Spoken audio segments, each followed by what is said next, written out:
시간 함께 하신 하나님 말씀 고린도전서 1장 4절에서 9절까지 말씀입니다. 고린도전서 1장 4절에서 9절. 그리스도 예수 안에서 너에게 주신 하나님의 은혜로 말미암아 내가 너희를 위하여 항상 하나님께 감사하노니 이는 너희가 그 안에서 모든 일, 모든 언명과 모든 지식에 풍성함으로 그리스도의 증거가 너희 중에 견고하게 되어 너희가 모든 은사에 부족함이 없이 우리 주 예수 그리스도의 나타나심을 기다리라. 주께서 너희를 우리 주 예수 그리스도의 날에 책망할 것이 없는 자로 끝까지 견고하게 하시리라. 너희를 불러 그의 아들 예수 그리스도 우리 주와 더불어 교제하게 하시는 하나님은 미쁘시도다. 아멘. 절망과 낙심의 문을 열고 소망의 예수를 맞이하여서 승리하는 우리 모두가 될 수 있기를 주님의 이름으로 축원드립니다.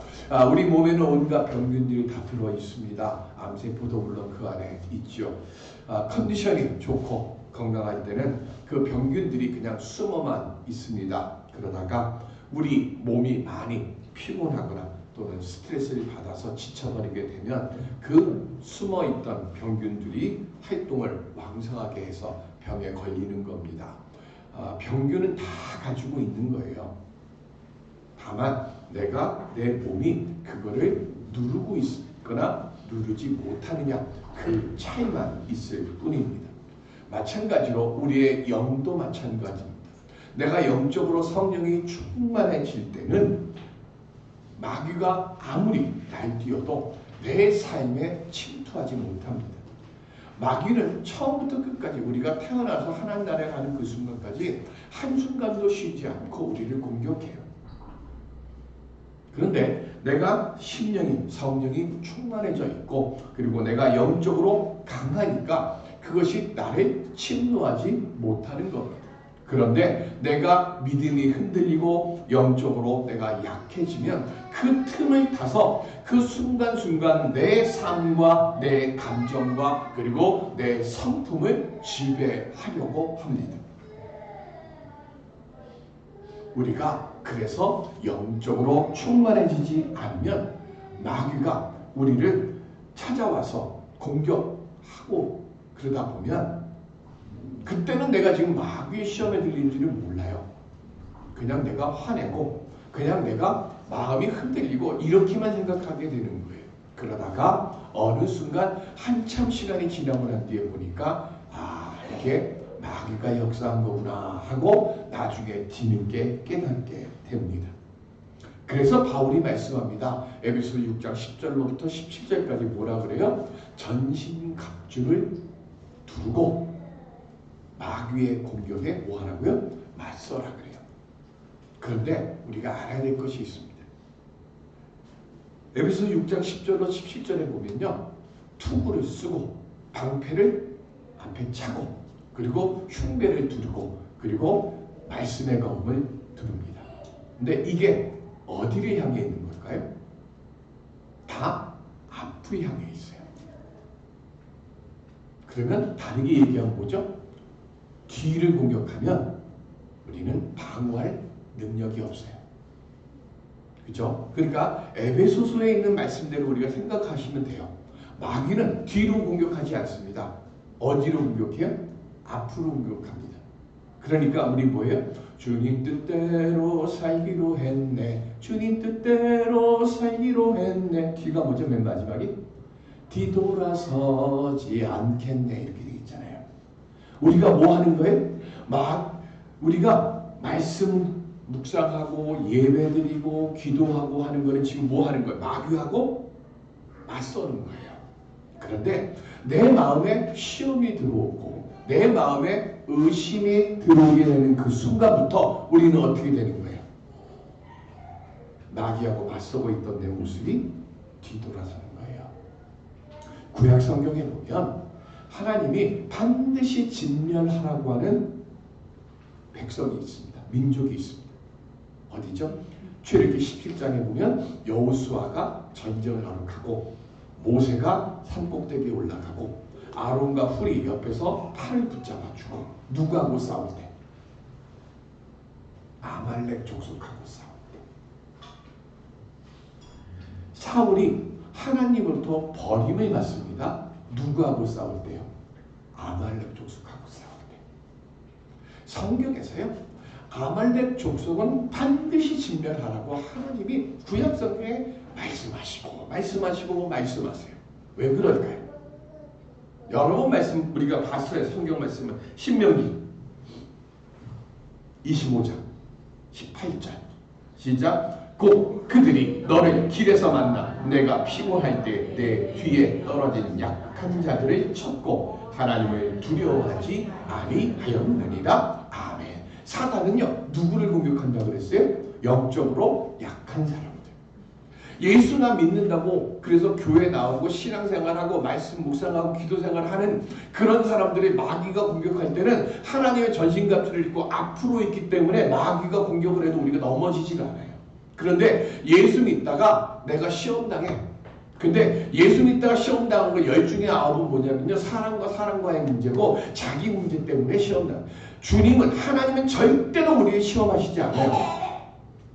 교회가 여러분들 시험합니까? 아닙니다. 내가 시험당하는 거예요. 뭐 때문에? 사람과의 문제 때문에, 내 문제 때문에. 그러다가 보면 뭐 하는 거예요? 믿음 생활에서 뒤처지는 거예요. 출애굽하다가 갑니다. 출애굽하다가 가다가 뒤처졌어요. 뒤처진 연약한 자들을 아말렉이 쳤어요. 그래서 우리가 알 때 구약 성경에서 이야기하는 아말렉은 마귀 사탄에 상징하는 거예요. 꼭 연약한 자들을 쳐서 넘어뜨리고 쓰러뜨려. 그걸 뭐라고 얘기했어요? 여호와를 두려워하지 않으면서 그러는 거예요. 그러니까 오늘 우리도 알아야 될 게 뭐냐? 뒤돌아서면 안 된다는 거예요. 반드시 뭐 하라고요? 앞에 서야 돼. 누구하고? 마귀의 괴계하고 맞서서 있어야지. 뒤돌아서면 안 되는. 뒤돌아서는 그 순간 우리는 마귀에게 잡아먹히는 거예요. 하나님의 전신갑주는 내가 예배를 드리고 그리고 기도라고 해서 어쨌든 남들이 드릴 때는 에이 저게 무슨 기도야. 그리고 기도하는 내가 생각했던 이게 무슨 기도라고 생각하는 그런 기도를 드리는 그 순간부터는 우리 뭐가 된 거예요? 하나님의 전신갑주를 입고 있는 사람이 되는 거예요. 그때는 마귀의 공격에도 넘어지지가 않는 거예요. 그런데 내 스스로가 뭐 하는 거예요? 나는 약하다 생각하고 내 스스로가 하나님이 나와 함께 하지 않는 생각하는 그 순간부터 뭐가 되는 거예요? 뒤처져. 뒤처지는 것을 끝나는 게 아니라 뭐예요? 마귀에게 뒤를 보이게 되는 거예요. 대림절 기간 마지막입니다. 뭘 우리가 준비해야 될까요? 하나님의 전신갑주를 입고 뒤돌아서지 않고 오직 하나님의 말씀의 검 그리고 하나님의 그 기도의 흉배 탁 들고 그리고 믿음의 방패 탁 들고 마귀를 향해서 한 걸음씩 절대 뒤돌아서지 않겠다는 믿음으로 주님 오심을 예비하고 준비하고 앞으로 나아갈 때 그때 주님이 우리를 세상의 그 어떤 시련이나 시험이나 유혹으로부터 우리를 지켜주실 줄로 믿습니다.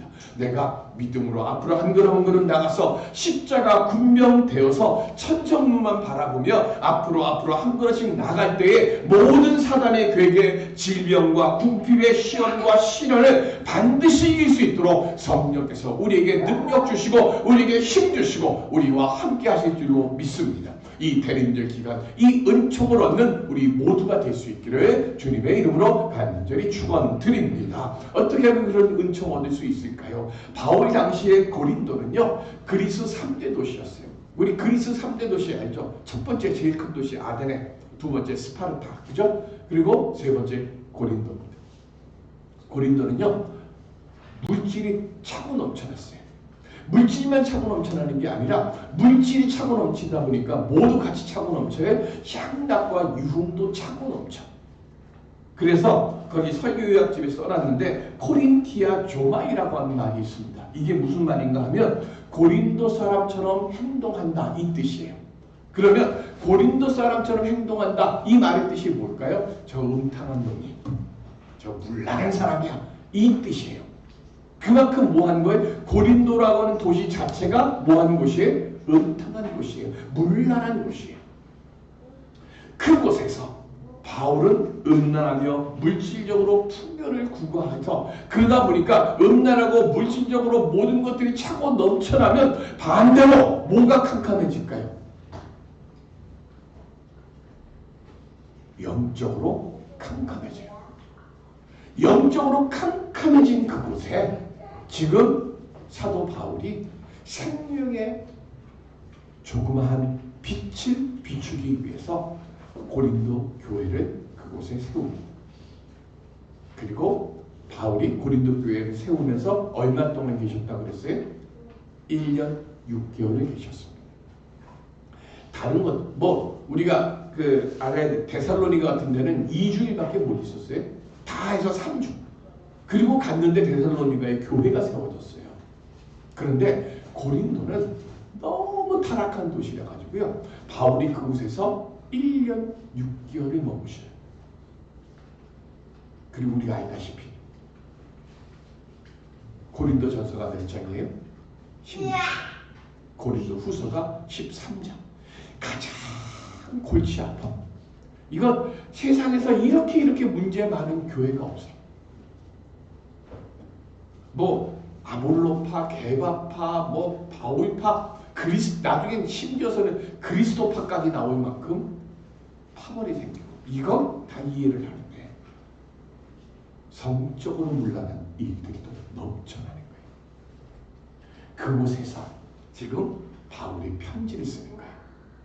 뭐라고 편지를 쓰냐? 오늘 본문 4절 보면 그리스도 예수 안에서 너희에게 주신 하나님의 은혜로 말미암아 내가 너희를 위하여 항상 하나님께 감사하노니 그래요. 생각만 해도 머리가 지끈지끈거릴 것 같은데 바울은 뭐라 그래? 감사한다 그래요.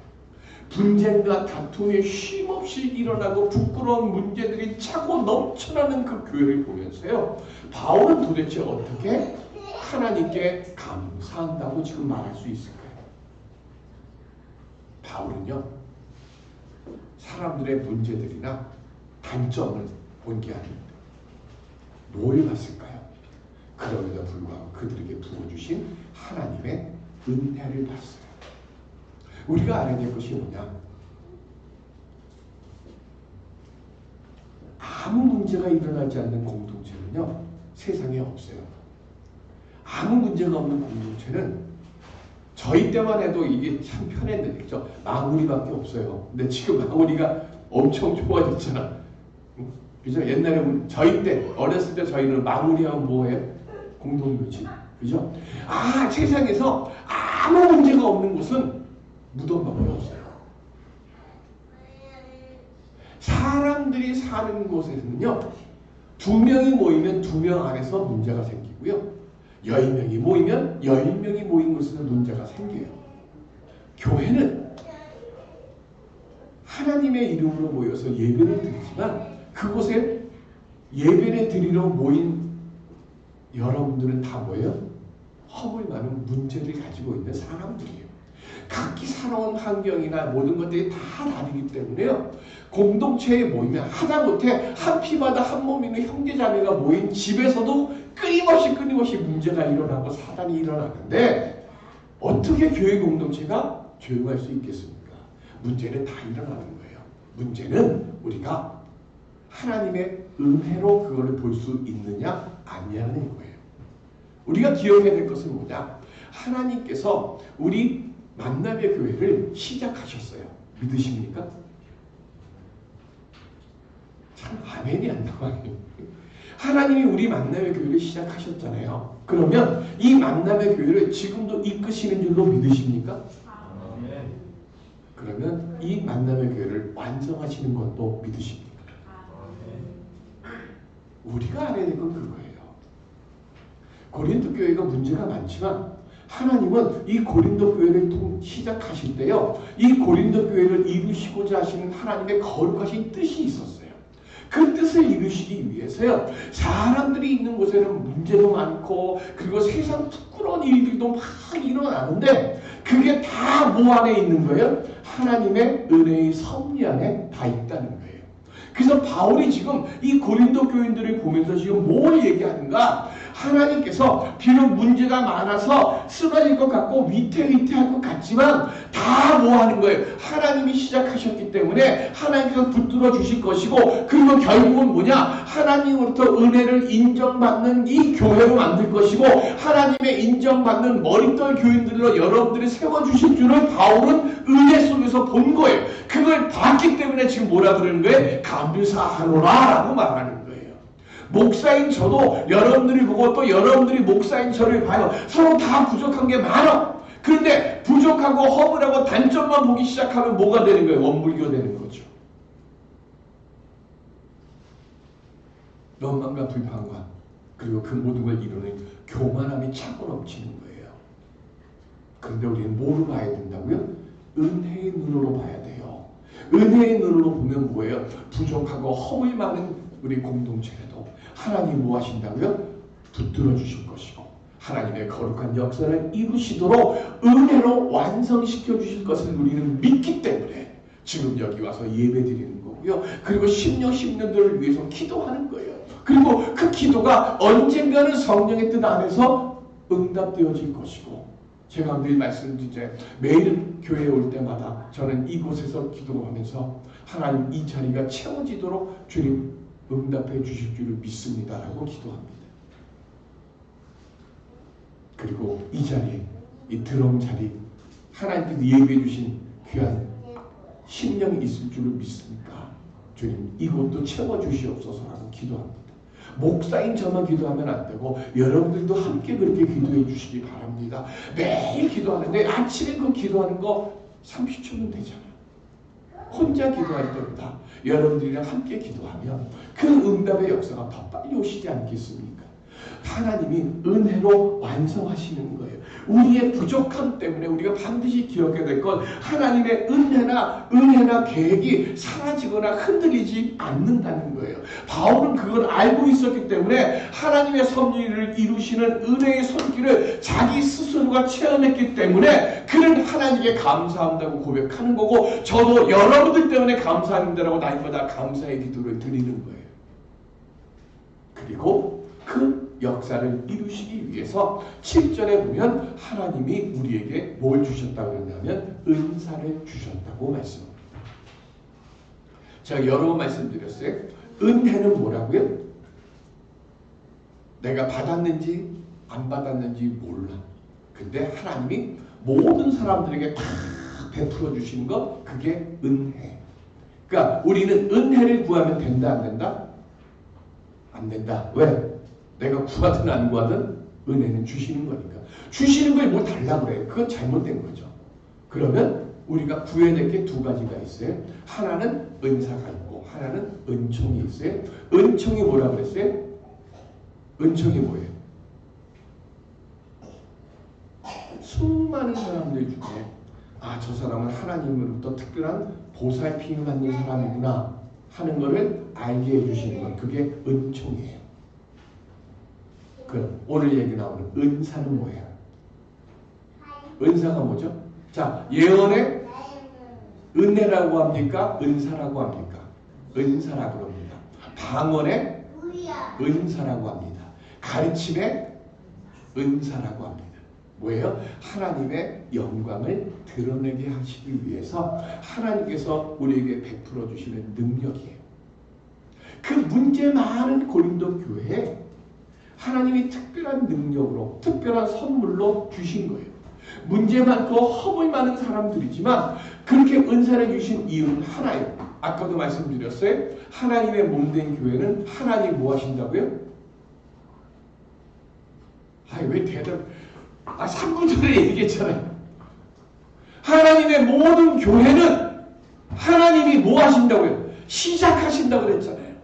하나님이 시작하시고 하나님이 뭐 하신다고? 붙들어 주시고 하나님이 완성하신다고 그랬잖아요. 하나님이 시작하시고 붙들어 주시고 완성하시기 위해서 그 뜻을 이루기 위해서 은혜로 시작하시고 은혜로 붙들어 주시고 은혜로 완성시켜 주시기 위해서 그 안에 살고 있는 우리들에게 나는 특별한 하나님의 영광을 위해서 교인들, 성도들 한 심령들마다 다 주시는 선물, 그게 은사라는 거예요.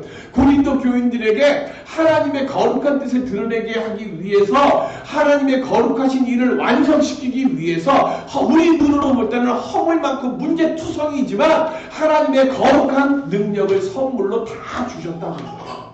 여러분들 다 은사를 받았어요. 내가 무슨 은사를 받았는지 몰라서 문제가 되는 거니까. 그러니까 우리 뭐 하라고요? 하나님 내게 주신 은사를 제가 알게 하여 주옵시고 그 은사로 하나님께 영광 돌리는 사람들에게 주시옵소서. 우리가 내게 주신 은사, 내게 주신 달란트를 쓰기 위해서 기도하다 보면 여러분들은 은총 받은 자가 되는 거예요. 은총을 구하지 마시고요, 은사를 사용하게 해달라고 구하시면 은총을 하나님이 주시는 겁니다. 그 은사를 통해서 하나님이 우리의 삶을 세우시고 교회를 세우시면서 우리를 통해서 하나님의 영광을 드러내시는 거예요. 그래서 뭐 하라고요? 나 보지 말고 나로 하여금 하나님의 계획하신 역사를 이룰 수 있도록 주님만 바라보는 믿음을 가져야 되는 거예요. 그러기 위해서 우리가 해야 할 게 있습니다.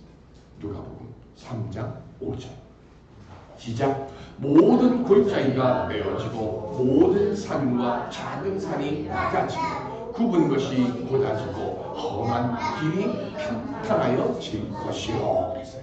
무슨 얘기? 골짜기가 높아진다는 얘기는 뭐냐면 교만함이에요. 내가 세상 누구보다 성공한 사람 됐다. 내가 세상 누구보다 많아졌다. 그래서 4절에 뭐가 나오는가 하면 이사야 선지자가 이르되 이렇게 하면서 지금 겸손함을 가지라고 얘기하는 그 시작이에요. 나는 자꾸 세상으로 나가려고 그래. 세상 사람들에게 뭔가 인정받고 싶어지고 세상 사람들에게 무언가 내가 지금 잘난다고 하는 이야기를 듣고 싶어져. 그런데 그런 마음 가지면 안 돼요. 교만은 패망의 선봉이 되는 거니까. 그러니까 뭐 하라고? 겸손해지는 거예요. 골짜기는 낮아지고 깊어진 것은 채워지고 구불구불한 것은 뭐해? 왜 구불구불해져요? 순간순간 내가 교만에 푹푹 튀어 올라오니까 평탄한 길이 갑자기 팍 올라가고 그러다 보니까 시험에 빠지는 거예요.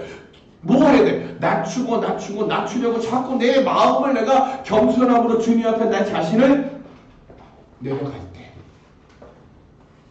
그때 무슨 역사가 일어난다고요? 8절에 주 예수 그리스도의 날에 책망할 것이 없는 자로 이렇게 돼 있어요. 우리는 율법을 지킬 수가 없어요. 그래서 우리는 율법의 눈으로 보면 다 모아받을 사람들밖에 없어요. 책망받을 수밖에 없어요. 그런데 어떻게 우리가 책망받지 않는 사람이 될까요? 오늘 제목이 뭐예요? 설교 제목이 예수께 붙잡힌 자가 되면 책망받을 게 없는 거예요. 예수께 붙잡힌 자가 된다는 뜻이 뭐예요? 예수 안에 머물러 있는 거예요. 어떤 목사님이 초등학교 4학년 때 어머니가 돌아가셨어요. 근데 그 어머니가 18년 동안 성령 꽃꽂이를 하셨답니다. 그러니까 이 목사님 태어나기 전부터 성령 꽃꽂이를 하신 거예요. 꽃꽂이 무슨 학원 가서 배운 게 아니고 그냥 은혜 받아갖고 자기가 꽃꽂이를 하시겠다고 한 거예요. 그래서 이 어머니가 토요일날 아침이 되면 먼저 교회에 와서 교회에서 기도하는 거예요. 꽃꽂이 배운 적이 없으니까 왜 기도할까요? 하나님, 오늘 꽃꽂이 어떻게 할까요? 제가 꽃꽂이를 보여달라고 기도하는 거예요. 그러면 2시간이고 3시간이고 하나님께 꽃꽂이를 그거를 보고 난 뒤에 꽃을 사러 가시는 거예요. 어떨 땐 장미 사오고, 어떨 땐 카네이션 사오고, 어떨 땐 튤립 사오고, 어떨 땐 백합을 사오고, 뭐 꽃을 사오는데 초등학생이었던 그 아들이 볼 때 보니까 엄마가 항상 빼놓지 않고 사오는 꽃이 있어. 그게 뭐냐면 안개꽃이. 그래서 아들이 물어요. 엄마, 왜 안개꽃은 빼놓지 않고 사오시냐고. 그랬더니 어머니가 이렇게 얘기를 합니다. 장미꽃은 혼자 있어도 이쁘죠. 근데 안개꽃은 혼자 있으면 안 이뻐요. 근데 안개꽃이 뭉쳐 있으면 이뻐. 그죠? 안개꽃도 뭉치면 이뻐요. 거기다가 안개꽃이 뭉쳐있는데 그 앞에 장미가 다 꽂혀있으면 장미도 이뻐지고 안개꽃도 이뻐져. 근데 문제는 장미꽃을 혼자 있을 때 보면 이뻐갖고 나도 모르게 장미꽃 만지려고 쭉 가다가 가시에 찔려. 근데 안개꽃이 뒤에 쫙 받쳐주고 있으면 가시에 잘 안 찔려. 그러면서 이렇게 얘기합니다. 그 어머니 소망이었던 거예요. 우리 아드님 나중에 목사님 되면 장미꽃 같은 목사님 되지 마시고 안개꽃 같은 목사가 됐으면 좋겠다고 그러시더래요. 엄마가 몇 살 때 돌아가셨다고? 초등학교 4학년. 그땐 그 말이 무슨 말인지 몰랐대요. 근데 어머니가 그 다음에 하신 말씀이 있어요. 장미꽃 같은 목사가 되면 나 잘났다 하다가 본인도 시험당하고 그 목사를 가까이 하는 성도들도 찔려. 근데 안개꽃 같은 목사가 되면 나는 드러나지 않지만 주님이 드러나게 되어지고 나와 함께하는 이들도 드러나게 돼요. 그러니까 우리 아드님 무슨 목사 되지 말고 장미꽃 목사 되지 말고 무슨 목사 되라고? 안개꽃 목사 돼. 목사도 마찬가지고요. 성도도 마찬가지예요. 장미꽃 성도 되면 안 돼요. 내가 이만큼 헌신했고 내가 이만큼 충성했고 내가 뭘 해도 하나님을 위해서 내가 이렇게 했다고 나서는 순간 자기도 가시에 찔리고 주변에 있는 사람들도 가시에 찔려요. 교만하면 찔려. 안개꽃처럼 뒤로 싹 숨어가지고 드러내면 되는 거예요. 혼자 있는 안개꽃은 아름답지 않지만 비록 적은 우리들이지만 우리가 함께 예수의 말씀 안에서 주님의 말씀 안에서 우리가 함께 서려고 하게 되어지면 세상 그 무엇보다도 아름다운 안개꽃 교회가 되어질 줄로 믿습니다. 오늘 우리는 그 믿음으로 가야 되는 거예요. 그 믿음으로 안개꽃 같은 믿음으로 내가 서려고 할 때 요한복음 15장 7절 시작. 너희가 내 안에 거하고 내 말이 너희 안에 거하면 무엇이든지 원하는 대로 구하라. 그리하면 이루리라. 아멘. 우리가 예수 그리스도 안에 머무는 방법은 딱 하나예요.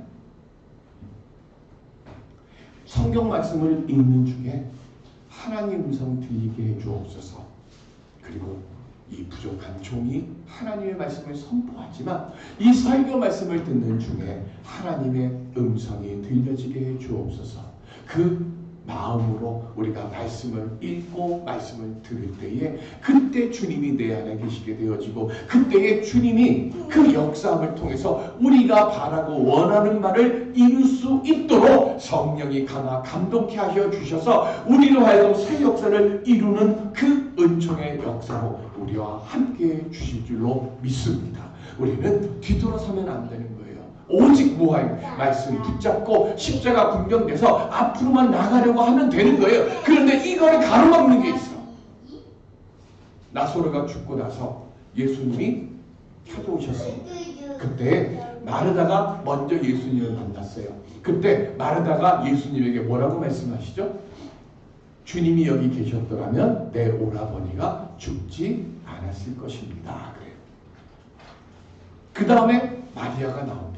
또 마리아를 또 만났어요. 마리아는 뭐라고 얘기했을까요? 주님 오셔서 이제 우리 죽었던 우리 오라버니가 살아나겠습니다라고 얘기했어요. 마리아도 똑같이 얘기합니다. 뭐라고요? 주님이 여기 계셨더라면 내 오라비가 죽지 않았겠나이다. 그리고는 예수님이 무덤 앞으로 가십니다. 무덤 앞으로 가셨어요. 요한복음 11장 39절 시작. 예수께서 이르시되 돌을 옮겨 놓으라 하시니 그 죽은 자의 누이 마르다가 이르되 주여 죽은 지가 나흘이 되었음에 벌써 냄새가 나나이다. 아멘. 뭔 얘기죠? 무슨 얘기예요? 돌 옮겨 놓으라 그랬는데 벌써 죽은 지 나흘이 지났습니다. 벌써 이 뜻이 뭐예요? 시체가 썩기 시작했습니다. 그 뜻이에요. 냄새가 나나이다 하는 얘기는 썩기 시작했습니다. 무슨 얘기? 이미 예수님 다 끝났어요. 예수님 지금 여기까지 오신 것만으로도 대단하신 거예요. 그러니까 쓸데없이 우리 힘들게 하지 마십시오. 예수님 죽어가지고 4일이냐 무덤 속에 들어가 뭐 돌 옮겨놓으라고 하세요.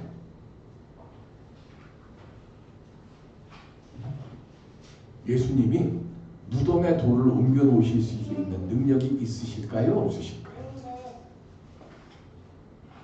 근데 예수님은 뭐라고 그러셨어요? 돌을 옮겨놓으라 그랬어요. 제가 오늘 설교 시작할 때 뭐라고 얘기했어요? 절망의 무덤에 돌을 옮겨놓은, 죽음의 돌을 옮겨놓는 것은 주님이 하시는 게 아니에요. 누가 해야 돼요? 무덤 앞에 있는 돌을 옮겨놓는 건 내가 해야 되는 거예요.